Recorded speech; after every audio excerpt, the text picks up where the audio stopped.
Albert Einstein के scientific achievement ने आज आइंस्टाइन शब्द को ही बुद्धिमान का पर्याय बना दिया है। पर क्या आप जानते हैं कि एक ऐसी उल्लेखनीय उपाधि भी थी जिसे 20वीं सदी के इस महानायक ने यदि स्वीकार कर लिया होता तो आज ये उनके प्रभावशाली बायोडेटा के प्रथम पन्ने पर सुशोभित होता।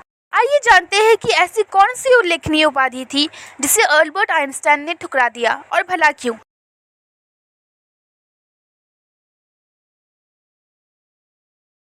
14 मई 1948 को डेविड बेन गुरियन, जो कि बाद में इजराइल के प्रधानमंत्री बने, उन्होंने इजराइल के इस्टेब्लिशमेंट का ऐलान किया।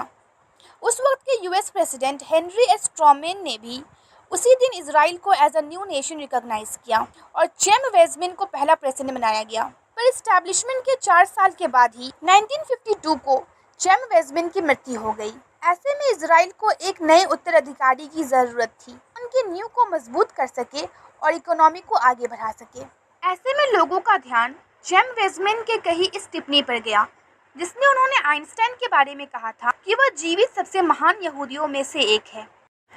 नवगठित राष्ट्र के लोगों ने आइंस्टाइन की प्रशंसा की और अमेरिका में इजराइल के राजदूत अबा इबान ने उनसे इस प्रस्ताव पर विचार करने का आग्रह किया। प्रधानमंत्री डेविड बेन गुरियन भी आइंस्टाइन की बुद्धि और नैतिक कद से प्रभावित थे और इसलिए उन्हें निमंत्रण दिया गया।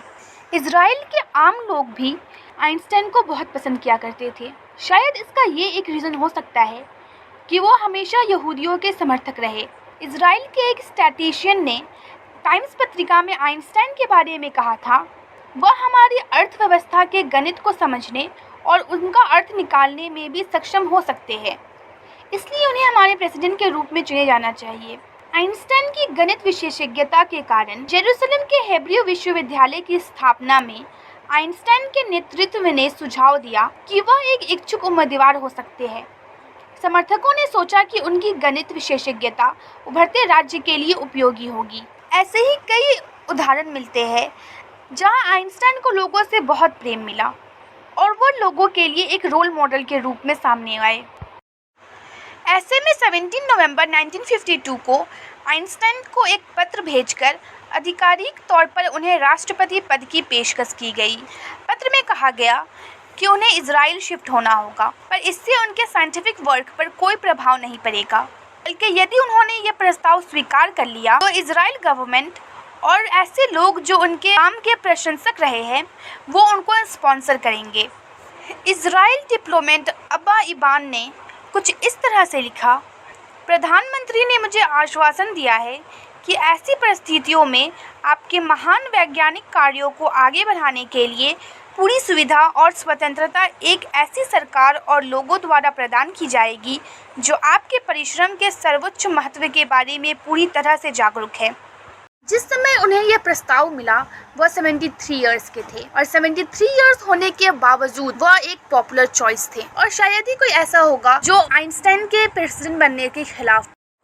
उस समय आइंस्टाइन 20वीं सदी के सबसे प्रभावशाली और प्रसिद्ध वैज्ञानिकों में से एक थे। Father of relativity, Nobel prize विजेता, भौतिक वैज्ञानिक और creator of the world's most famous equation के नाम से जाने जाने वाले अल्बर्ट आइंस्टाइन के इनकम्पेरेबल और यूनिक साइंटिफिक स्किल्स के कारण वह लोगों में बहुत ही फेमस थे।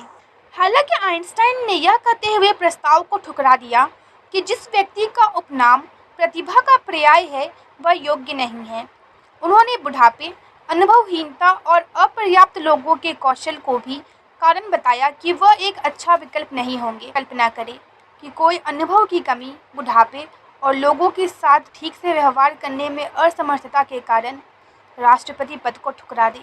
उनके शब्द कुछ इस प्रकार से थे, I am deeply moved by the offer from our state of Israel and at once saddened and ashamed that I can't accept it.